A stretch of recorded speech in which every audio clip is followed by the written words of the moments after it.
Sí.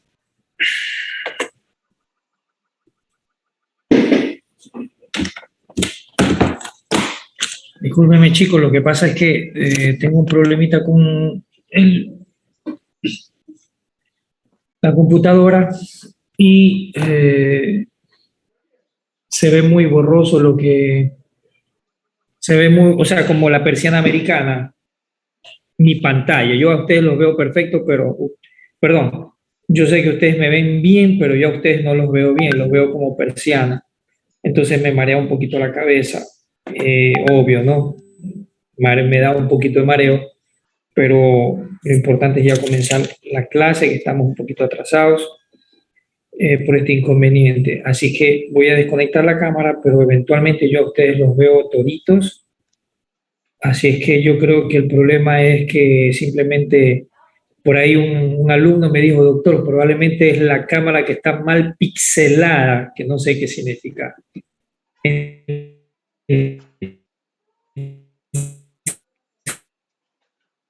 Solo entendí como michelada, pero no pixelada. Entonces, bueno, vamos a hablar hoy día acerca del examen diríamos, de introducción a la neurología, porque es la primera parte que vamos de frente a un paciente con la sospecha clínica de una determinada enfermedad. Respecto a la historia clínica, pues nosotros tenemos que considerar tener, bueno chicos, ahorita pues vamos a hacer, como quien dice, una introducción, vamos a tener un diálogo y luego vamos a comenzar con las diapositivas. No sé si ustedes acaban de ver esta diapositiva de aquí. ¿Sí? ¿Sí las ven? ¿Sí las ven? Sí, no. Ya, perfecto. Entonces, como les decía, pues hay que tener una especie como de arte de conversar adecuadamente con un enfermo respecto a sus problemas físicos o psíquicos que deben obtenerse pues en un interrogatorio de la historia clínica. O sea, la objetivación de estos datos pues corresponden a la explicación clínica muchas de las veces. Deben emplearse en lo posible las mismas palabras que el enfermo utiliza, ¿no? Con con la necesidad de poder entender al paciente de manera más precisa, no abreviando las descripciones del enfermo ni interpretando sus palabras en términos técnicos. O sea, bueno, me recuerdo tanto cuando yo era aún estudiante, bueno, ustedes saben, cuando uno todavía es estudiante, como que le falta un poquito de madurez, y yo lo admito. En ese entonces pues, yo era un poco inmaduro, y cuando una vez me acuerdo que estuve haciendo un examen clínico junto al profesor y estuve haciendo la historia clínica y, y bueno, había leído que había que meterse en el dialecto o en el lenguaje del paciente. Entonces me recuerdo tanto que el paciente me había dicho, doctor Pesante, en ese entonces, pues no, me decían doctor, a pesar de que ya era un estudiante, me decía doctor. Dice, doctor Pesante, dice, yo tuve un padrejón aquí en la barriga y ese padrejón no le paré bola. Entonces me metí tanto en ese discurso que decían mis profesores que hay que meterse en lo posible en las mismas palabras del paciente, pero obviamente del paciente, más no con el docente. Entonces yo me acuerdo que hablando al profesor le decía, y dijo el paciente que tenía el padrejón en el abdomen, pero él no le paró bola. Entonces el profesor, imagínense, en ese entonces eran los profesores muy estrictos, me consideró una persona vulgar, me dijo que yo era un vulgar, que yo era un pandillero, etcétera, etcétera, por haber utilizado ese término. Pero obviamente era un término que yo lo había empleado porque me habían aconsejado que tenía que meterme en las mismas palabras del paciente, pero obvio, cuando ya tuve que presentarme al docente, pues obvio que no tenía que haber hablado así. Me refiero a esto, ¿no? Que debe emplearse en lo posible pues las mismas palabras del paciente para poder obtener información, ¿no? Todo ello pues nos aportará siempre a ya interpretar la situación cultural y el nivel social del paciente. Recordar pues que en Latinoamérica esto de los niveles sociales es muy vivo, ¿no? A diferencia de Europa o los países del primer mundo, que casi esto no existen estas, mejor dicho, por no decir no existen estas diferencias. Es muy importante que los hechos sigan un orden cronológico, es decir, la enfermedad comenzó hace aproximadamente, qué sé yo, hace aproximadamente un año y en los últimos 4 meses ha empeorado su cefalea, etcétera, etcétera, ¿no? Bueno, generalmente yo me encuentro aquí con los pacientes en consulta externa que cuando le hago una pregunta, muchas de las veces le digo, señora o señor, disculpe, ¿desde cuándo usted siente estos dolores, por ejemplo, a nivel de la columna? La patología más frecuente aquí en la consulta externa es siempre los dolores o de cabeza o dolores de la columna, ¿no? Entonces la gente dice, uff, doctor, dice, desde hace mucho tiempo me comenzó el dolor. Y bueno, ¿desde hace cuánto tiempo de manera precisa? Ya tiene algunos años que estoy con estos dolores. O sea, la frase típica, ya estoy algunos años, ya hace mucho tiempo, bastante tiempo, pero casi nadie lo dice de preciso. Doctor, qué sé yo, o por lo menos que le digan desde el invierno del 2019, ¿no? Sino que ya mucho tiempo, hace bastante tiempo que padezco de estas cosas. Entonces, como les decía, eso pues nos va ya indicando el nivel cultural del paciente, ¿no?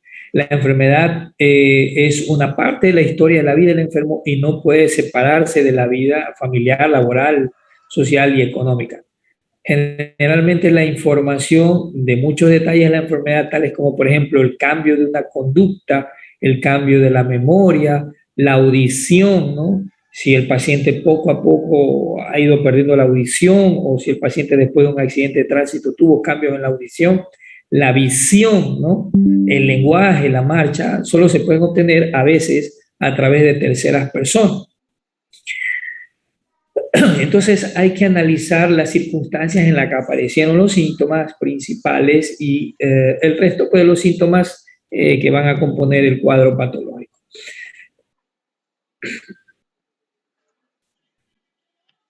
De forma esquemática, nosotros podemos demostrar la información que podría ser relevante para obtener cada uno de los síntomas, como por ejemplo, si hablamos de la cefalea, un ejemplo.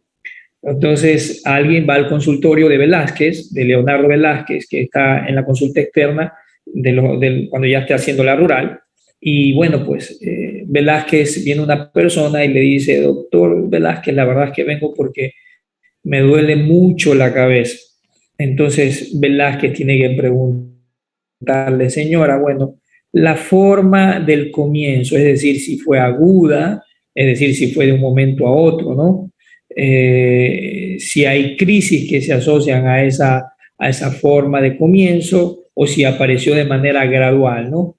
Hay que señalar el momento de aparición de la cefalea, la frecuencia, los factores que desencadenan de pronto comí cangrejos y después que cada vez que como cangrejo o chocolate me duele la cabeza. ¿Qué carácter era? Si era pulsátil, pesante, quemante, tensivo, la duración, la localización, si es frontal, parietal, occipital, etcétera, etcétera. Y si van asociados síntomas como por ejemplo los vómitos, qué sé yo, rinorrea, es decir, la salidita de moco a través de la nariz, trastornos visuales o déficits neurológicos. Respecto a los trastornos visuales, Dina Salazar, pues obviamente tiene que ver cuáles son los factores desencadenantes en un trastorno visual, cuándo comenzó, con qué frecuencia vienen estos trastornos visuales, qué duración tienen, es por ejemplo fugax o tarda o dura aproximadamente 1 minuto, como por ejemplo en la maurosis fugax, que lo van a ver, vamos a ver, Carla Montes quiere entrar. o la maurosis fugax, ¿no? Que se presenta, por ejemplo, en los pacientes que probablemente puedan tener un ictus. Ahora, ¿qué significa ictus? Ictus es el término que nosotros empleamos para determinar lo que es un evento cerebrovascular. Bueno, lo podemos conocer como evento cerebrovascular, como accidente cerebrovascular, lo podemos conocer como stroke o lo podemos conocer como ictus, ¿no? Que significa del anglosajón golpe, ¿no? En nuestros medios generalmente utilizamos el evento cerebrovascular, que puede ser de dos tipos, eso lo veremos mucho más adelante, ¿no? El evento cerebrovascular puede ser de dos tipos, isquémico o hemorrágico, ¿ok? El de tipo isquémico, ya lo vamos a ver, que el de tipo isquémico generalmente puede ser por causa aterotrombótica o causa embólica, ¿no? Y obviamente el otro ictus, que es el ictus de tipo hemorrágico, ¿no? Que puede ser por una causa hipertensiva, puede ser por un problema de un aneurisma que se rompió, puede ser por la presencia de una malformación arteriovenosa, puede ser por un tumor probablemente que sangró, etcétera, etcétera, etcétera. Entonces, hoy por hoy, ya lo veremos cuando lo veremos, perdón un ratito, lo veremos ya cuando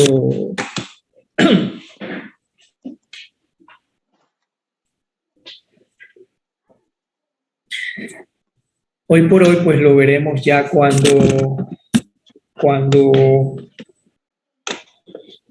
veamos sobre ictus. Cuando veamos sobre ictus vamos a ver que dentro del marco del ictus existe lo que se llama la maurosis fugax, que es un sinónimo de un ictus. Es decir, la maurosis fugax es expresión de un TIA. ¿Qué significa TIA? Yo le llamo TIA como almacenes TIA, ¿no?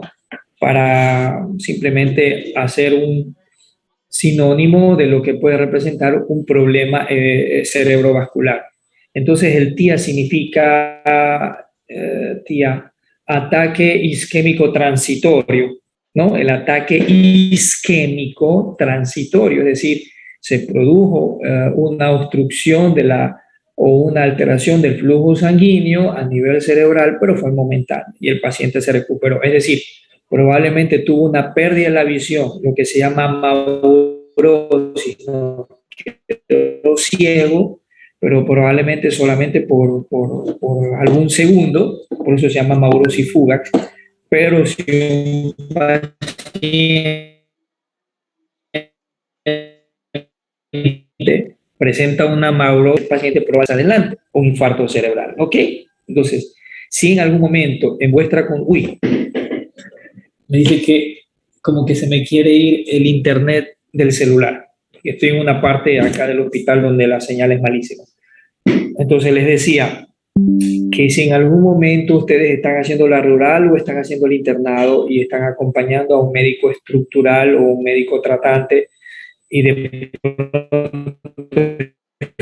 escuchan un caso de un paciente que de pronto estuvo trabajando y mientras estaba trabajando, tuvo obviamente de pronto obeso, sabe que es hipertenso, diabético, y de pronto de un momento a otro tuvo la pérdida de la visión transitoria de aproximadamente, qué sé yo, 2 segundos, en el cual dicen, doctor, sentí todo oscuro, se me puse ciego, pero luego de 2 segundos recuperé. Entonces el médico dice, no, señor, a lo mejor usted está estresado, a lo mejor tiene que pedir vacaciones en su trabajo, así que tranquilo, no pasa nada, y lo mandan a la casa.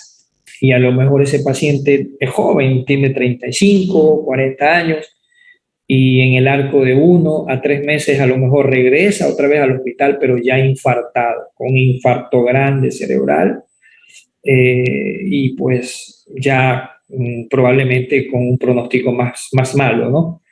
Entonces, ese tipo de detalles como la maurosis fugax, nosotros no podemos darlo por inadvertido, debemos más bien seguir indagando, probablemente sean de causas por una estenosis de la arteria carótida del cuello, entonces obviamente hay que mandarle una ecografía de los vasos del cuello, chicos, de pronto si encuentran alguna cosita que les aburre, me avisan, ¿ah? Porque la intención es que ustedes, ¿verdad? La intención es que ustedes, déjame ponerles aquí que los quiero ver a todos, porque la intención es que ustedes puedan captar lo que yo estoy tratando de explicar, ¿ok? Entonces les decía, un paciente que llega, por ejemplo, como habíamos hablado con la compañera Dina Salazar, que dice, bueno, me llegó un trastorno visual, paciente que tuvo una maurosis fugax, le duró aproximadamente 2-3 segundos, y Dina Salazar lo vio y le quiere dar el alta inmediatamente, pero sin recomendaciones. Pero María José Ruales, que estaba presente en la clase, le dice, doctor, le dice al paciente, le dice a Dina, pero recuérdate, porque estás haciendo esa clase, a lo mejor no faltaste tú, pero yo no me perdí esa clase. Y esa clase, el doctor Pesantes manifestó que una maurosis fugax probablemente pueda ser sinónimo de un TIA, que significa ataque isquémico transitorio, y que el 20 al 30% de estos pacientes pueden presentar un infarto cerebral en el arco de 1 a 3 meses. Es como decir un preaviso. Entonces María José Ruales dice, bueno, yo a este paciente lo voy a mandar a hacer dieta, voy a cambiar sus hábitos. Por ejemplo, es un gordito que jugaba los fines de semana fútbol en el barrio, pero después del juego se tomaba sus cervecitas ahí en la esquinita con música salsa choque, y luego de eso, de la emoción, ya pasaba unas habitas de cerveza, ya se fumaba su cigarrillito, y él era hipertenso, él era hipertenso y nunca tomaba la medicina. Entonces María José Ruales sabe que si no le da tratamiento a ese paciente, le explora las arterias carótidas internas para ver si no hay una placa de colesterol que probablemente está causando esa maurosis, pues que se escapó un trombito y se quedó en una arteria retínica, y por eso que le causó la amaurosis fugax, ¿no? Entonces, bueno, eso es lo que nos referíamos respecto a los trastornos visuales, la duración, localización.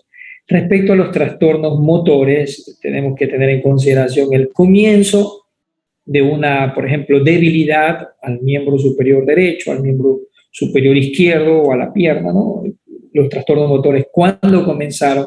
¿Con qué frecuencia? La duración.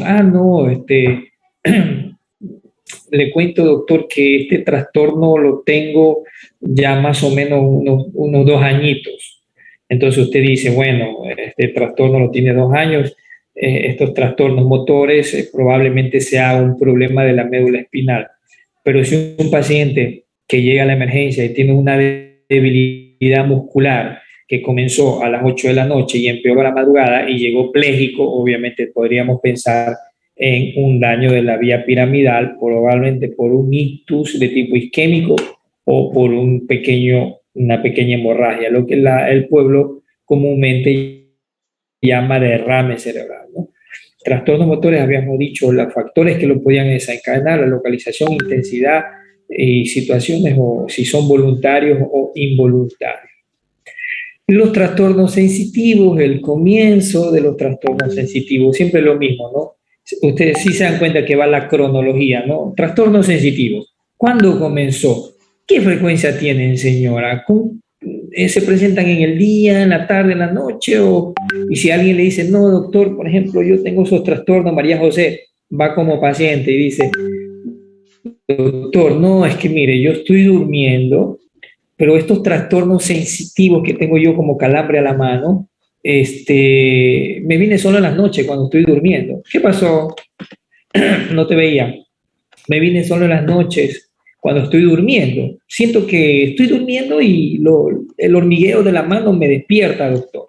Entonces yo tengo que pensar, y utilizo bastante la mano con la pluma y utilizo el mouse, doctor, y no sé, más o menos de hace aproximadamente unos 6 meses estoy experimentando esto, y como soy estudiante de medicina, a veces me quedo hasta en las noches estudiando y me hago mi cafecito para no dormirme, y doctor, incluso la taza del café siento que no la puedo agarrar bien, dice María José Ruales, ¿no? Entonces Erika Guillén dice, ¿sabes qué, María José? Para mí, que tú estás desarrollando un síndrome de compresión del nervio mediano, porque tú estás teniendo ese hormigueo en la palma de la mano que se irradia, el hormigueo en la palma de la mano que se irradia. Imaginemos la palma de la mano que se irradia al dedo, perdón, acá, al dedo pulgar, al índice, al dedo del medio y la parte medial del dedo anular. Entonces dice, bueno, para que tú tienes un síndrome del túnel carpiano y vamos a llevarte donde el doctor Pesante para que el doctor pase esos problemas de parestesia y cestesia, es decir, sensaciones de hormigueo, sensaciones de calambre también en las noches que te despierta y tú tienes que levantarte y estar moviendo la mano así. Entonces yo digo, probablemente tienes un síndrome de compresión. Bueno, doctor, le cuento que me gusta jugar bastante tenis los fines de semana y utilizo mucho la raqueta, entonces digo, ok, se va sumando, ¿no? Uso bastante la pluma, uso el mouse y bueno, doctor, también en los fines de semana me gusta tejer ropa, porque aprendí eso de mi abuelita, entonces como que se van sumando, ¿no? Dice, bueno, probablemente tenga un síndrome de compresión del nervio mediano. Y obviamente pues hay los estudios complementarios, ¿no? El estudio ecográfico o resonancia para ver cómo está el nervio y la electromiografía para ver la velocidad de conducción nerviosa, ¿no? Respecto a los trastornos del habla, ¿no? Los trastornos de la palabra, el comienzo, veamos si ya estamos preparados, bueno, todavía no. Los trastornos de la palabra tenemos, por ejemplo, el comienzo de cuándo comenzó estos problemas de la palabra, ¿no? Es decir, no, es que doctor, mi papá primero comenzó en la noche, estaba viendo el partido de Melé con Independiente y justamente cuando Independiente le mete un gol, mi papá es hipertenso, se le subió la presión, creo yo, porque ahí ya no pudo hablar, se quedó como... ¿no? Entonces, probablemente ese paciente tuvo una pequeña hemorragia que golpeó el área del lenguaje. Ahora una pregunta para ustedes, chicos, y esta es una pregunta general. ¿Qué diferencia? Vamos a ver, aquí me hacemos esta pregunta. Moyano Molina Heico, el compañero Moyano Molina. La pregunta es, y ya mismo hacemos una pausita porque veo unas caritas como que se están durmiendo y los entiendo porque están despiertos ustedes desde las 5 de la mañana como buenos estudiantes. Por ahí veo unas caras de que les gusta madrugar, ¿no? 4 o 5 de la mañana ya están despiertos porque tienen una hambre por estudiar y aprender tanto. Se les ve nomás en la carita. Bueno, Moyano, una pregunta. ¿Qué diferencia hay entre el hemisferio dominante y el hemisferio no dominante? ¿Qué diferencia hay entre el hemisferio dominante o hemisferio no dominante? Para hacértela más fácil, ¿qué cosa es un hemisferio dominante? Eso lo vieron en neuroanatomía y en semiología del sistema nervioso cuando vieron semiología médica. O sea, doctor, yo lo entiendo así que un hemisferio dominante sería el que está, o sea, que se encuentran en la mayoría de los diestros, o sea que son los que manejan, por ejemplo, los zurdos, ¿no? Como dicen, como cuando yo era niño que jugábamos y decía que te ponían, por ejemplo, ponían una pelotita escondida debajo de la puerta, entonces tú ibas buscándola, tenías que buscarle, te decían tibio, tibio, tibio, frío, frío, cuando te ibas alejando de la pelotita o del carro, por ejemplo, habían escondido un carro de juguete. Te ibas alejando, te decían frío, frío, frío, te ibas acercando tibio, tibio, y ya estaba cerquita, caliente, caliente. Por ahí estás medio tibio, pero no es lo que yo me esperaba de respuesta. Feijó, María Cristina. En un hemisferio dominante sería el hemisferio en el que se llevan a cabo la mayoría de las acciones, tales como el desarrollo del lenguaje o el habla o de ciertos movimientos. Exacto. Bueno, en realidad esa es la respuesta correcta, ¿no? Es decir, aquel hemisferio en donde, aparte de realizar las actividades especializadas,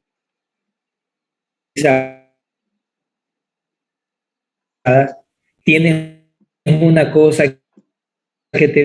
¿Qué cosa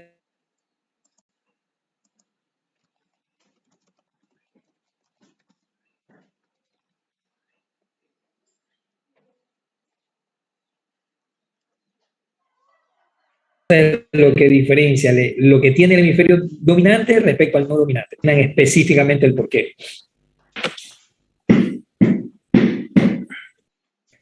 Vamos a ver, alguien me escribió un chat, probablemente me está... Doctor, no se le entiende. No se le entiende nada. ¿Se me entiende? ¿Me escuchan? Sí, se escucha. Sí, el temor es que, bueno, desgraciadamente me han puesto a las 3 de la tarde cuando todavía coincide con mi horario de trabajo, entonces no alcanzo a irme a la casa o a mi consultorio para utilizar el internet más seguro, un internet más veloz. Entonces, María Cristina,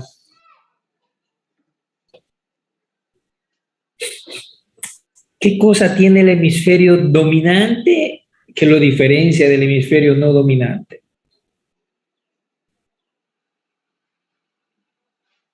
Lo acabaste de decir, solo que quiero que lo especifique de manera más precisa. Áreas mayormente desarrolladas del habla, de... Exacto, pero entonces, ¿qué es la diferencia del derecho? Por decirte un ejemplo, supongamos que tu hemisferio dominante es el lado izquierdo y tu hemisferio no dominante es el lado derecho. ¿Tú con qué mano escribes? con la derecha. Ya, entonces escribes con la derecha, eres destrímane, ¿no? Teóricamente, si eres destrímane, tu hemisferio dominante está ¿en qué lado? En el izquierdo. El izquierdo, ¿no? Y aquellos que son zurdos, teóricamente su hemisferio dominante sería en el lado Derecho. derecho. Ok. Entonces, ¿qué diferencia?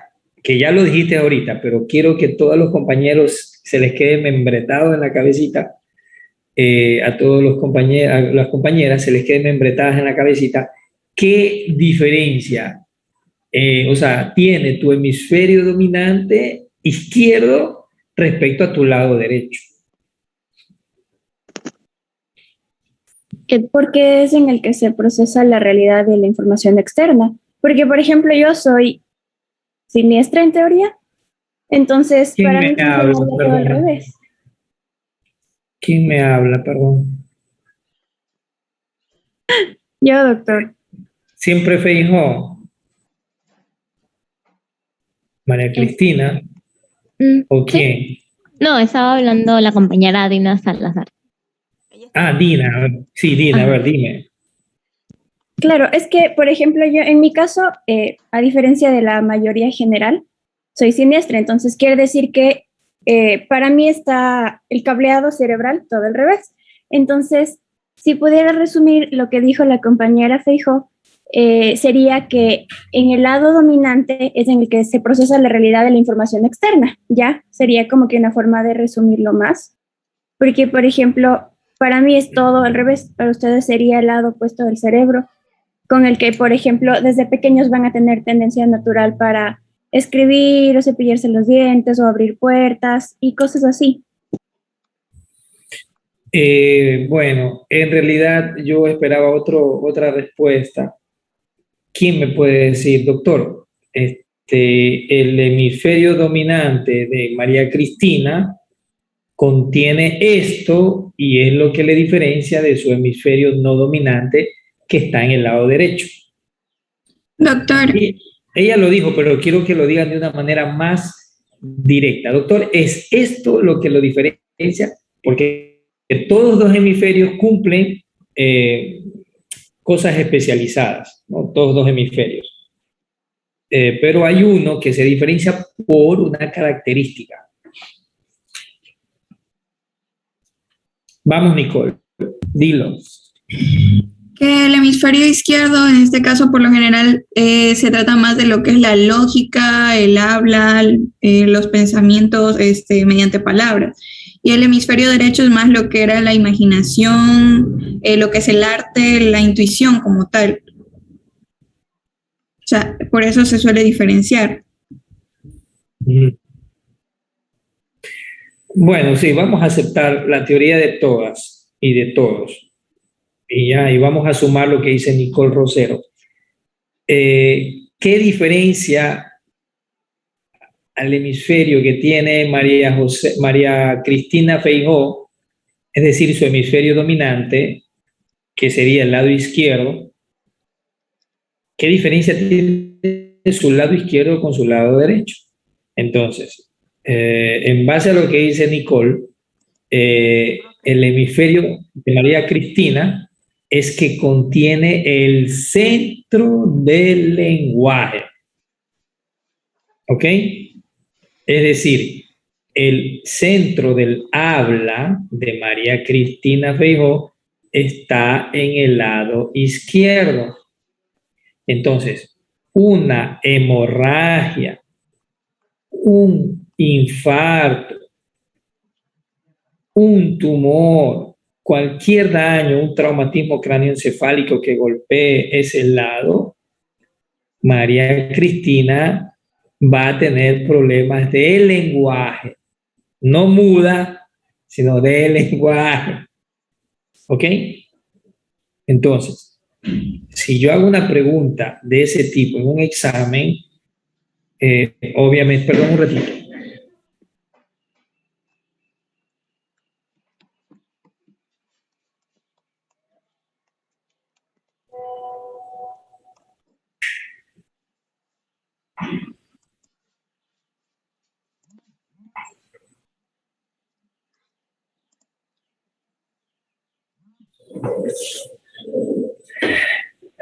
Entonces, la pregunta, la cuestión es, mi hemisferio dominante, en este caso, por ejemplo, dice que el hemisferio dominante al lado izquierdo en el 85% de los casos de la población mundial, porque no sé si han visto que hay gente que come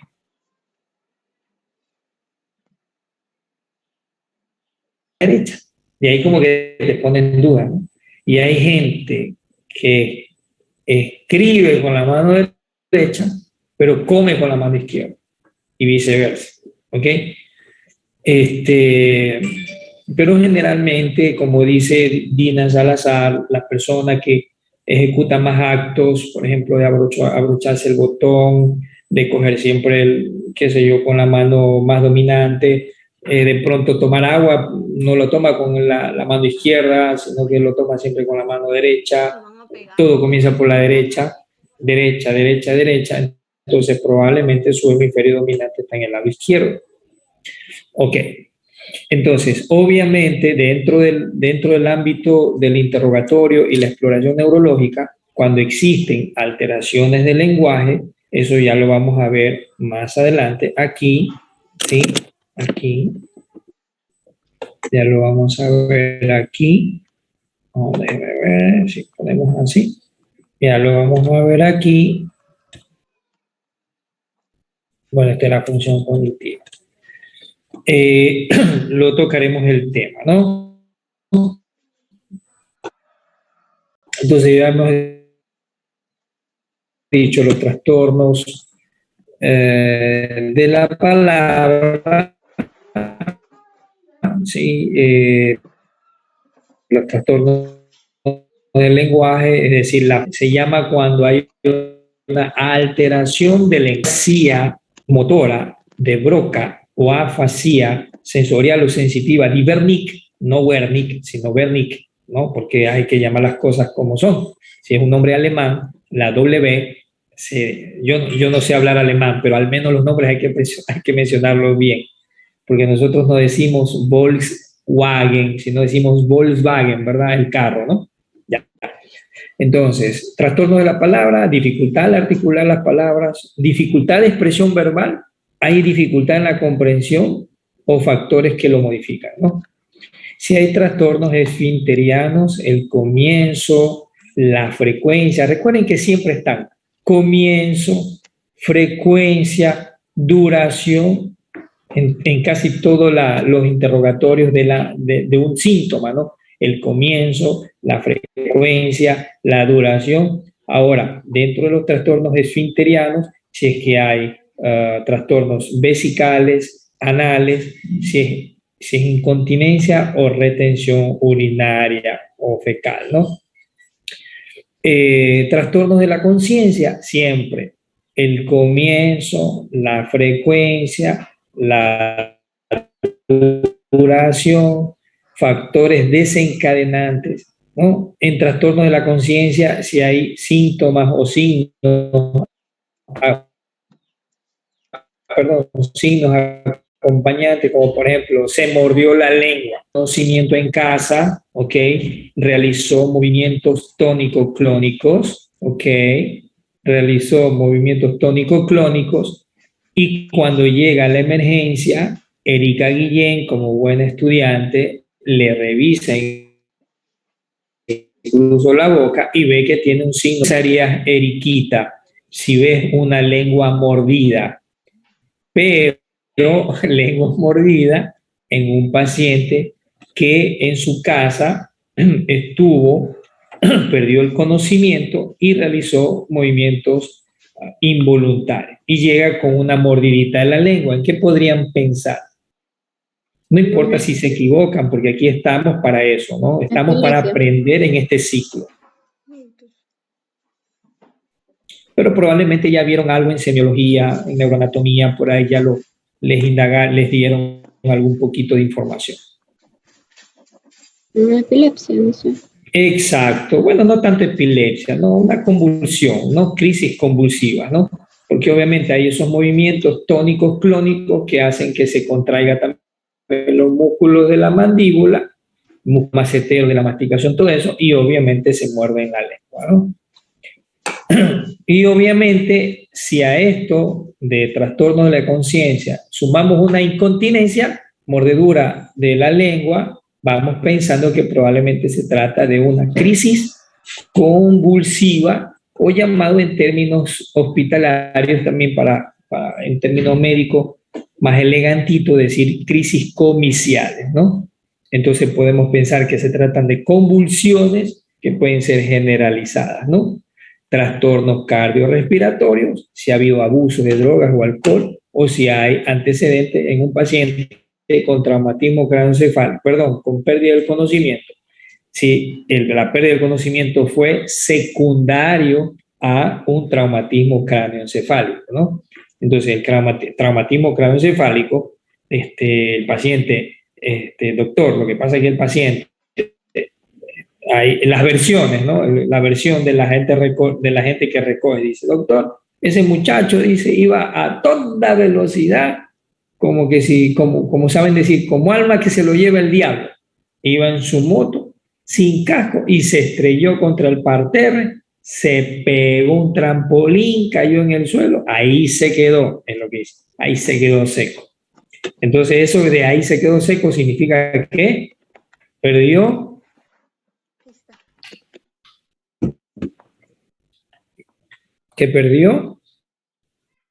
conocimiento. Exacto, la conciencia, ¿no? Que perdió conocimiento.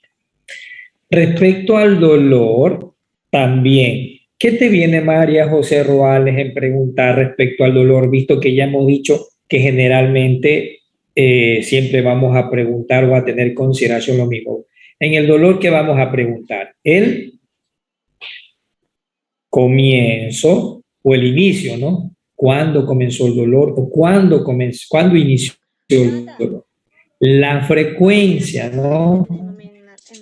Si el dolor es constantemente, todo el día, si el dolor es solo aumenta con el reposo, aumenta con las actividades o disminuye con el reposo. Por decirte un dolor de la columna, generalmente estos dolores aumentan con las actividades, ¿ok? Y disminuyen con el reposo, ¿no? Los dolores, por ejemplo, de tumores de la columna a veces se presentan generalmente en las noches o al despertarse también, ¿no? Entonces, ya habíamos dicho, la localización, ¿dónde se localiza, doctor? Ese dolor me duele en la espalda, por donde está el espinazo, y se me va a las nalgas y baja por la pierna y me coge hasta los últimos 3 dedos del pie, que me hace ver estrellas, doctor. No me permite ni dormir. Entonces, probablemente estamos señalando el territorio del nervio ciático, ¿no? Como por ahí dicen, se soba el nervio asiático, más o menos por ahí, ¿no? Para que vayan entendido un poquito, ¿no? Entonces, respecto a la exploración general, en cambio, además de la exploración específica neurológica, cada paciente debe realizarse por la exploración general. Habíamos dicho que debemos ver, no, el otro grupo le había dicho, tenemos que ver nosotros la piel, ¿ok? Si, por ejemplo, un paciente que tenga, por ejemplo, ictericia, ¿en qué podemos pensar, Leonardo Velázquez? ¿Alguien que tiene ictericia? Trastorno hepático. Sí, problema hepático. Exacto, que probablemente tenga una patología hepática, ¿no? Si hay una coloración amarillo-limón de la piel, ¿en qué podemos pensar? Ahí está un poquito más difícil, pero no se preocupen, no les voy a hacer esa pregunta en el examen.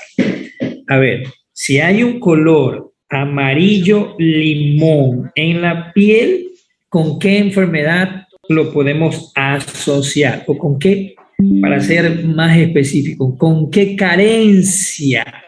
La carencia de qué cosa podemos asociar. El color de la piel amarillo limón, ¿con qué deficiencia lo podemos asociar? ¿Quién podría ser, doctor, la bilirrubina?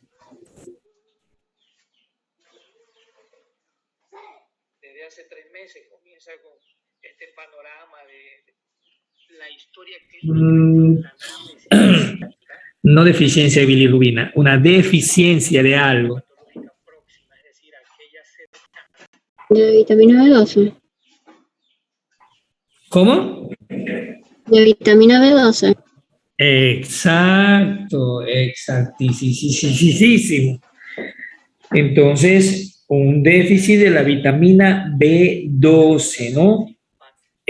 Probablemente el déficit de la vitamina B12 también me puede indicar pues que el paciente probablemente, aparte del problemita del déficit de la vitamina B12, tenga problemitas de el estado de la memoria, y muchos nos podemos confundir con una demencia.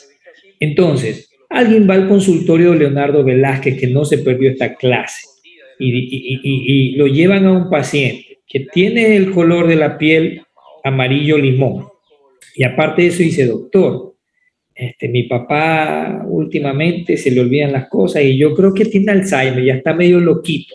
Entonces le han hecho tomografías, resonancias y todo está bien en la cabeza. Incluso los exámenes de sangre, hemoglobina, plaquetas, todo está bien. Pero el doctor Leonardo Velázquez, que ya está trabajando después de la medicatura rural, hace su rural, pero dice, bueno, voy a redondear el billete, y se queda trabajando después de la rural en el pueblito donde está de 5 a 9 de la noche. Entonces le toca justamente a las 5 de la noche ver ese paciente que le va a pagar sus 50, 80 dólares por la consulta, y más aún si el doctor Leonardo Velázquez acierta y dice, no, pues tiene un color amarillo limón, yo creo que él tiene un déficit de la vitamina B12, más aún que lo veo así con este trastorno. Vea, señora, su papá no está loco, su papá no tiene demencia como le han dicho, su papá tiene un déficit de la vitamina B12 y ahorita lo vamos a corroborar con un examen de sangre. Nadie pidió el examen de sangre de concentración de la vitamina B12, pero le pidió Leonardo Velázquez, y resulta ser que luego viene el paciente con un déficit propio de la vitamina B12. Según ustedes, ¿qué le van a regalar a Leonardo Velázquez? Muchos dirán a la final la quieren hacer casar con la hija, pero no. Le traen gallinas, le van a traer pavo y quién sabe si hasta una vaca por ahí, ¿no? Porque le ha curado al pobre señor, ¿no? Si un paciente tiene el cabello seco y tiene, aparte de eso, la piel seca también, y tiene como unos edemas subcutáneos, sobre todo a nivel clavicular, a nivel de los miembros superiores, ¿en qué patología podrían pensar? Es decir, piel seca, cabellos secos y un poco quebradizos, edema subcutáneo y la piel rúbida, ¿en qué patología podrían pensar?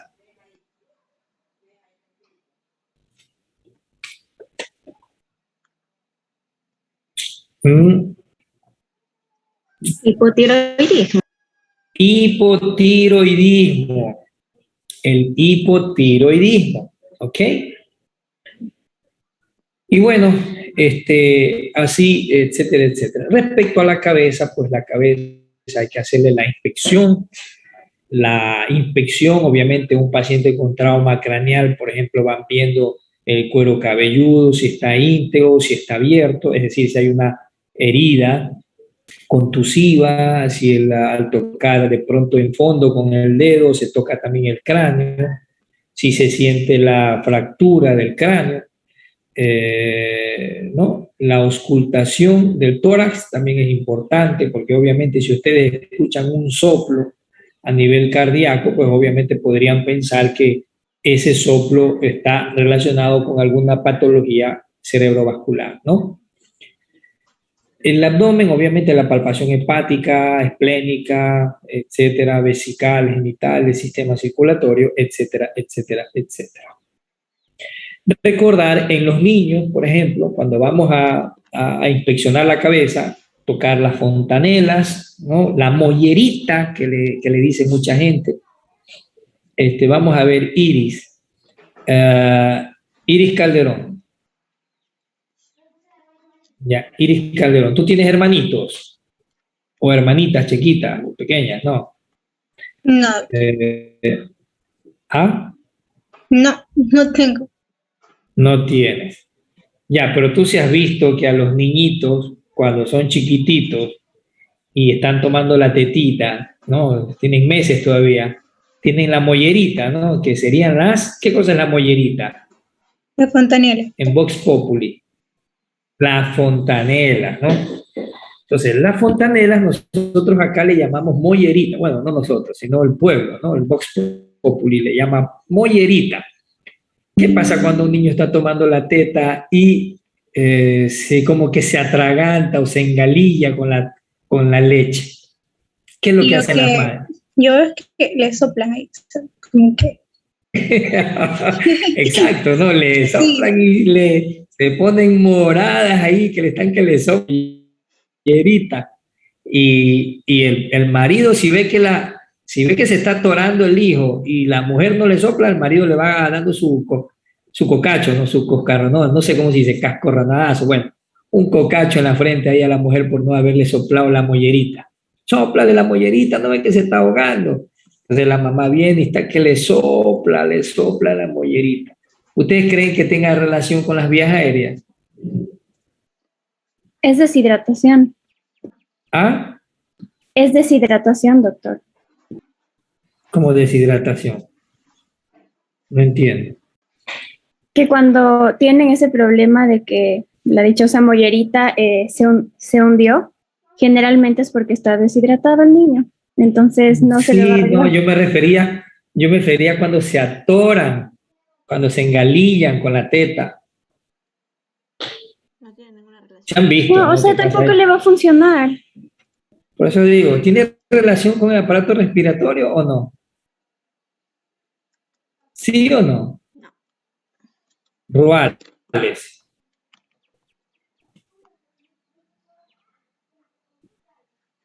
Veamos. Melissa Feijó.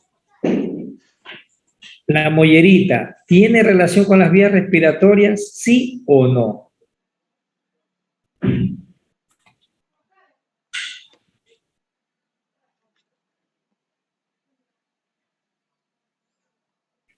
No, doctor. Michael Cabrera, ¿la mollerita tiene relación con la vía aérea, sí o no? En base a la teoría de que las mamás le soplan en la mollerita cuando el niño se está ahogando. Yo creo que no. Estamos hablando de edad infantil, ¿ah? De edad de niños que todavía no se ha cerrado el cráneo. Danixa, Tampoco le encuentro relación. ok, vamos a ver. Tanya Domínguez. Estamos hablando de un niño de mesecitos que aún no está desarrollado totalmente su cráneo y se está ahogando. Y la mamita viene y le sopla y el niño reacciona. Miren, ¿qué más quieren que les diga? Y el niño reacciona, se le pasa el ahogo. ¿Tiene o no tiene relación con la vía aérea? Albán Castellanos Eric. Pregunté a Tanya Domínguez también. No es que me estoy O sea, en saltando base a lo que Tanya, usted dice, entonces sí tiene relación.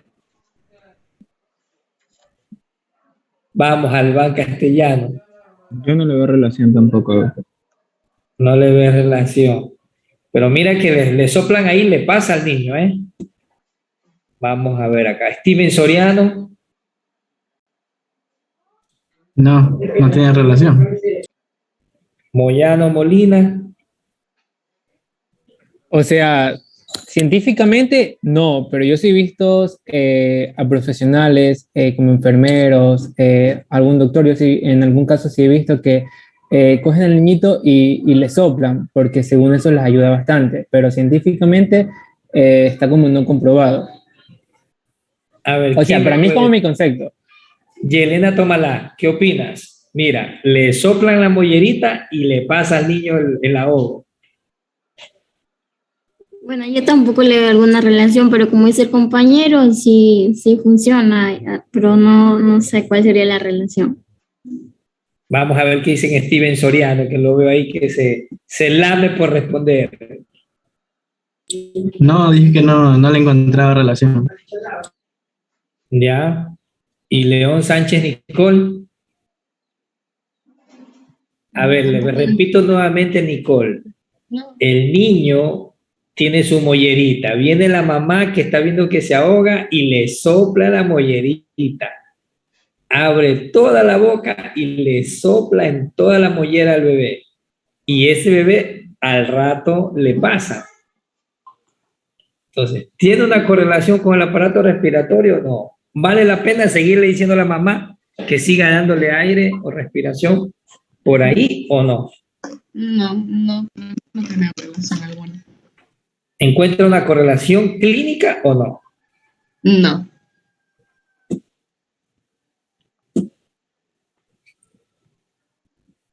¿Por qué se quedan todos con la duda? ¿Por qué Zambrano Adriana se queda como con la duda?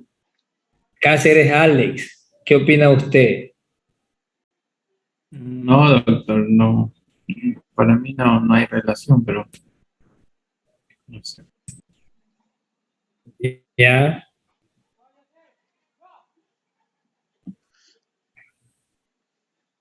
Libet Ferrín, ¿qué opina usted? Yo no le encuentro relación, la verdad, doctor.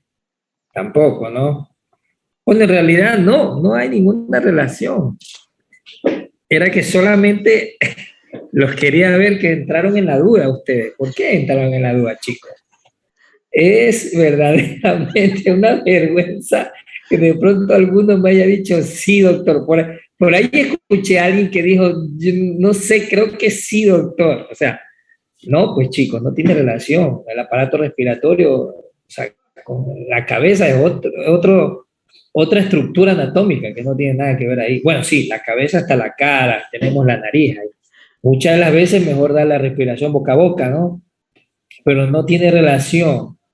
Pero si hay que controlar la mollerita, si está tensa, como decía una compañera, creo que fue Ruales, o no me acuerdo quién, o Dina, cuando el paciente está deshidratado, obviamente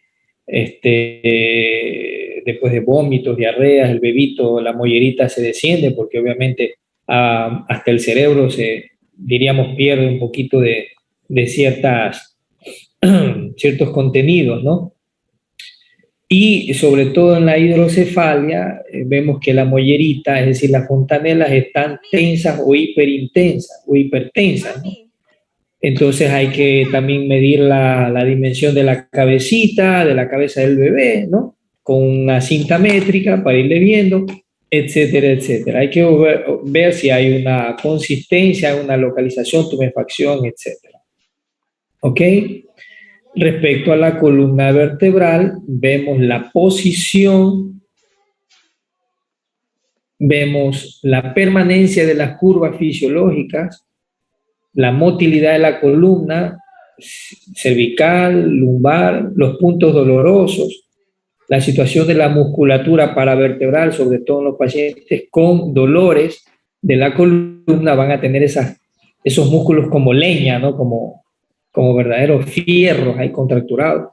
Si hay presencia de meningismo en pacientes que tienen la sospecha de un meningismo, ¿no? De una meningitis, obviamente sumado a eso a la fiebre, etcétera, etcétera. El signo de Bunsiki-Kernig, ya lo vamos a ver, el signo de la SEC, para los que de pronto quieran venir a hacer las prácticas aquí al consultorio, vamos a a simular un signo de Bunsiki, un signo de Kernig, un signo de la SEC. Respecto a los nervios periféricos, se deben analizar los puntos donde los nervios periféricos hacen su salida, por ejemplo, a nivel del canal radial, epitrocleal, peroneo. ¿Quién no se ha pegado a nivel de la epitróclea? ¿Alguien se ha pegado a nivel de la epitróclea y ha sentido esa sensación horrible? Es decir, ahí en el codo, y les ha cogido un corrientazo, una quemazón horrible, que hasta las manos se les engarrota, como se dice vulgarmente, ¿no? Es horrible, no sé si les ha pasado. ¿Ok? Y lo que habíamos dicho, el dolor, por ejemplo, a la presión, el signo de Hoffman, que el signo de Hoffman, pues, no es nada más que el Babinski de la mano, eso también lo podemos ver acá cuando hagamos la práctica, el signo de Tinel, que no es nada más que al percutir la región de los nervios, sobre todo a nivel de la mano, ¿no? Vemos que es positiva. Y la exploración neurológica, para realizar la exploración neurológica, siempre para realizar la exploración neurológica, va a ser necesario la presencia de martillos de reflejo, una linternita, un oftalmoscopio. Obviamente, pues, hablar de oftalmoscopio ahora es un poco complicado porque oftalmoscopio significa acercarse bien al paciente para revisarle el fondo de ojo, y pues eso podría ahora en época de virus pues tener un poquito de consecuencia, entonces mejor evitarlo, ¿no?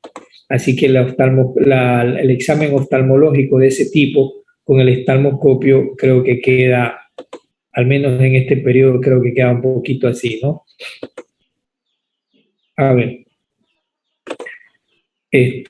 Habíamos dicho el utilizo del diapasón. Veamos si lo tenemos por acá. ¿No?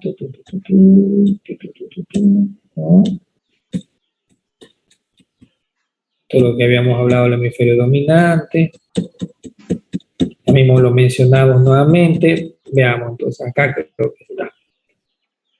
Doctor, ¿está pasando usted la diapositiva? Ahorita sí. Ya, ahorita no. O sea, ahorita. Ya. Ahorita sí. Es que primero les estaba hablando porque prefiero explicarles así habladito. Entonces, respecto a los instrumentos que vamos a utilizar, aquí tenemos el martillito. El martillito, útil todavía para, a pesar de que es la exploración neurológica, el estetoscopio, porque también existen patologías como, por ejemplo, la hidranencefalia, donde ustedes pueden auscultar el cráneo para sentir el rasqueteo, ¿no? del dedo en la parte contralateral del cráneo, los niños que tienen, como decir, agüita en el cerebro, en el cráneo, ¿no? Entonces aquí tenemos el martillito, ¿sí? Vamos a utilizar el diapasón. Doctor, no se ve nada. ¿No se ve nada? ¿Está compartiendo No. pantalla? No, doctor. ¿No lo ven? No. No, o sea, Ya. dejar de compartir y volver a compartir para ver si le sale ahí. A ver, vamos a ver. Ahí, chica. Vamos a ver. Ahí. Ahí, doctor. ¿Sí o no? Ahí sí. Ahí. Sí, doctor, ahí se ve perfecto. Entonces le decía el martillito, el estetoscopio, lo que es el, veamos a ver si por ahí encontramos un diapasón.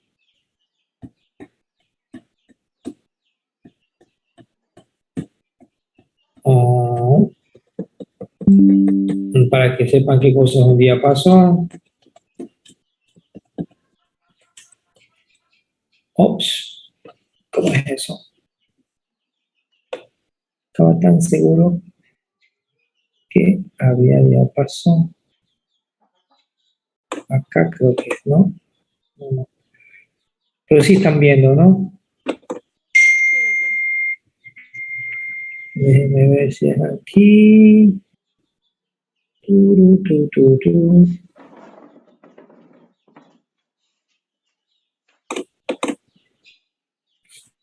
Bueno. Un objeto punzante que puede ser, por ejemplo, una agujita, ¿no? Un objeto romo, también, ¿no? Y en caso de un granito de café, por ejemplo, o algo irritante para estimular los nervios, el nervio olfatorio, ¿ok? La exploración neurológica debe seguir siempre una sistemática forma de explorar los pares craneales, la motilidad, la sensibilidad, los reflejos, la coordinación, el sistema nervioso vegetativo, lo que es la agnosia, la praxis y la esfera psíquica.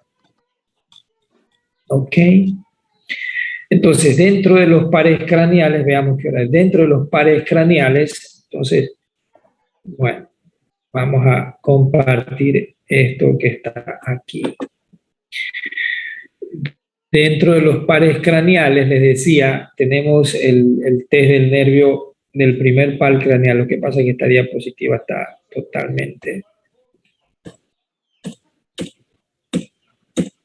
Esto es lo que ya habíamos hablado, el hemisferio dominante.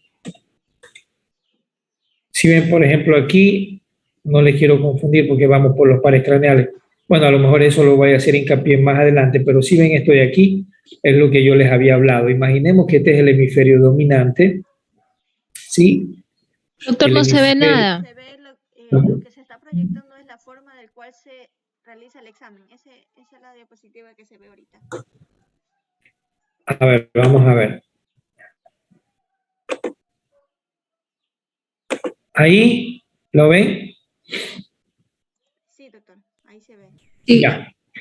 Estábamos hablando, por ejemplo, de lo que es habíamos hablado sobre el hemisferio dominante, ¿no? Entonces nosotros tenemos un hemisferio derecho, un hemisferio izquierdo. Supongamos que el hemisferio dominante es el lado izquierdo. Entonces se diferencia del lado derecho porque tiene las áreas del lenguaje. En este caso tenemos el área de Broca, que es el área motora, expresiva, es decir, cuando hay una lesión, una hemorragia o un tumor o cualquier tipo de lesión a este nivel, el paciente no logra expresarse, el paciente no logra hablar, se dice que tiene una afasia motora. Y cuando la lesión está a este nivel, el paciente no comprende, pero sí puede hablar, pero habla incoherencia, porque obviamente no comprende nada. Está afásico y esa afasia se llama afasia de Wernicke o de Wernicke. ¿Ok? Respecto a la parte motora, habíamos hablado de la corteza motora, tenemos el homúnculo de Penfield como configuración de la corteza motora, donde el dedo dominante es el dedo pulgar en la parte motora, el habla, la lengua y obviamente la disposición del homúnculo de esta manera.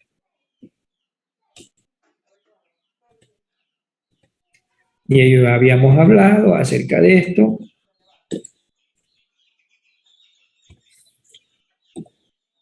La repetición, la comprensión, la denominación, siempre respecto al lenguaje. Dice, las pruebas para diagnosticar lesiones en el hemisferio secundario se relacionan sobre todo con la interpretación de estímulos. Bueno, esto ya lo habíamos platicado.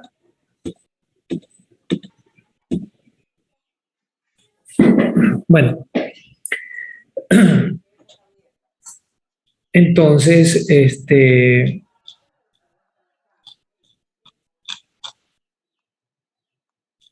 lo que le quería decir, ¿no? Dentro de la exploración neurológica,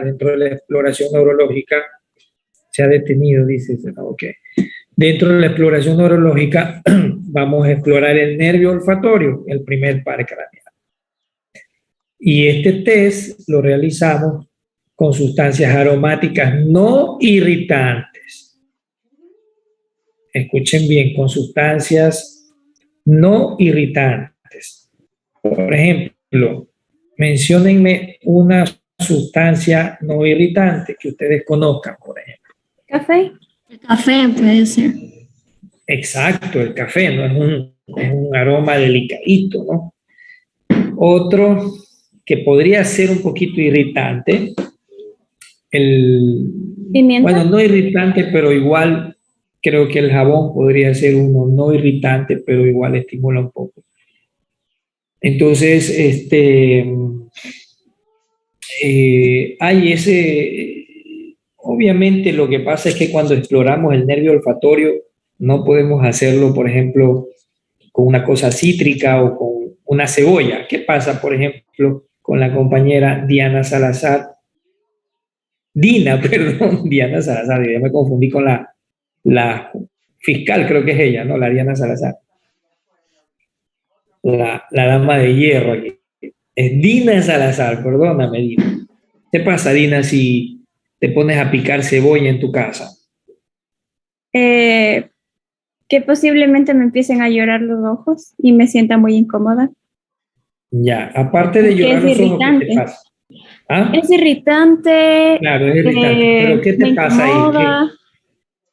¿Qué nomás tienes? A ver, lagrimeo. Rubor. O sea, es que es irritante. Entonces, funciona un poco parecido a la capsicina. Porque incomoda. O sea, lo que realmente molesta de la cebolla es un gas que emite.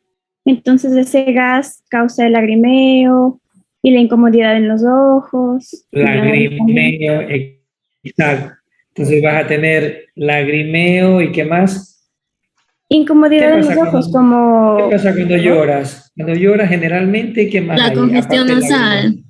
Exacto. Vas a tener un poquito de rinorrea, ¿no? Vas a tener un poquito de rinorrea. Entonces, ahí no solamente se está estimulando el nervio olfatorio, sino también el nervio facial, el nervio trigémino. El nervio facial el nervio facial y el trigémino a través de las glándulas lagrimales, la mucosa, del nasal, etcétera, etcétera, etcétera. Entonces, se hará oler al paciente o al enfermo tapando una nariz, ¿no? O una cuana, como quieran llamarlo, y le hacen poner un grano de café, ¿no? Para ver qué es lo que experimenta. Y en cambio, las sustancias irritantes indican la situación del nervio trigémino, es decir, el quinto par, nervio que se encarga de la inervación de la mucosa nasal. ¿Ok? Segundo, el nervio óptico, que es un poco más complicado, de eso tendríamos que dedicarlo más adelante. La exploración siempre de la agudeza visual, de la campimetría y del fondo del ojo. La agudeza visual, que nos puede decir si hay un déficit grave, es decir, el paciente puede ver la luz o algún movimiento del que realiza la exploración, puede contar los dedos del explorador. Ese es el déficit grave, ¿no? La agudeza visual. El paciente, o sea, como que estuviera casi, como decir, ciego, ¿no? Puede ver la luz, el movimiento que realiza una persona o contar los dedos del explorador. Y el déficit leve se dará al enfermo pues texto para que pueda leer o qué sé yo, un periódico o lo que sea, y para que se pueda leer. Los campos visuales, en cambio, se realiza el test de confrontación, indicándonos al enfermo con un ojo tapado siempre, ¿no? Ustedes le cogen y le tapan un ojito al paciente, que puede ser con un papel o con la mano, le tapan un ojito y confrontan, ¿no? Indicándolo al enfermo, por ejemplo, cuando deje de ver el objeto que se le pone adelante, para ver qué ve, ¿no? O sea, qué situación tiene. Bueno, el fondo de ojo, solamente les voy a mencionar la situación de los vasos retinianos, el límite capilar, la coloración y la mácula. Y bueno, los otros pares craneales que los voy a mencionar en la próxima clase. Todos los pares craneales los vamos a poner en consideración para que en otro capítulo, para que ustedes puedan ver un poquito esto, ¿no? Sí me gustaría también que la motilidad, la sensibilidad y los reflejos.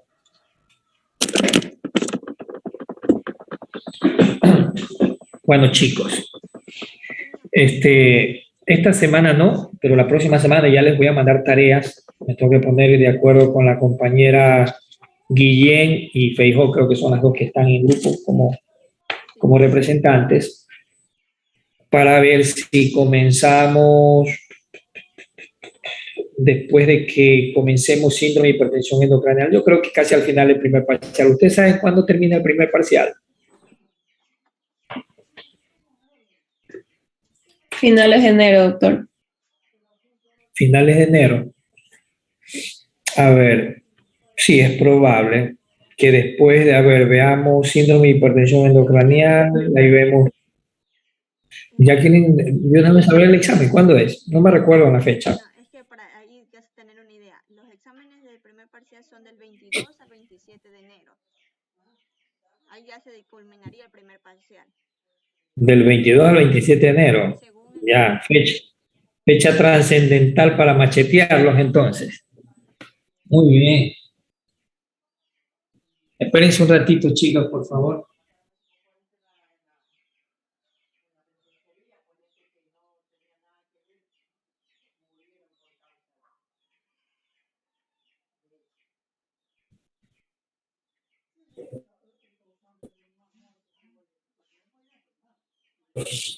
Entonces, perfecto. A ver, planeamos alguna investigación respecto a temas nuevos, ¿sí? ¿Quién de aquí, de este grupo, quiere ser neurólogo, neuróloga o neurocirujano? Nadie. Entendí. Nadie quiere ser neurólogo ni neurocirujano. ¿Psiquiatras? Tampoco. Nadie le gusta la neurociencia.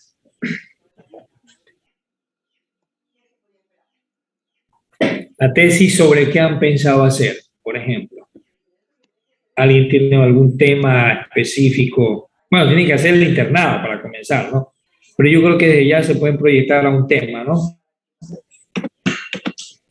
Así que bueno chicos, les voy a mandar una pequeña tarea. Me voy a poner de acuerdo con Erika Guillén para respecto a qué tarea hacer. Una investigación tranquila, suave. Probablemente les consiga el link ¿cómo es el link para que lo investiguen? Y bueno, vamos a considerar eso.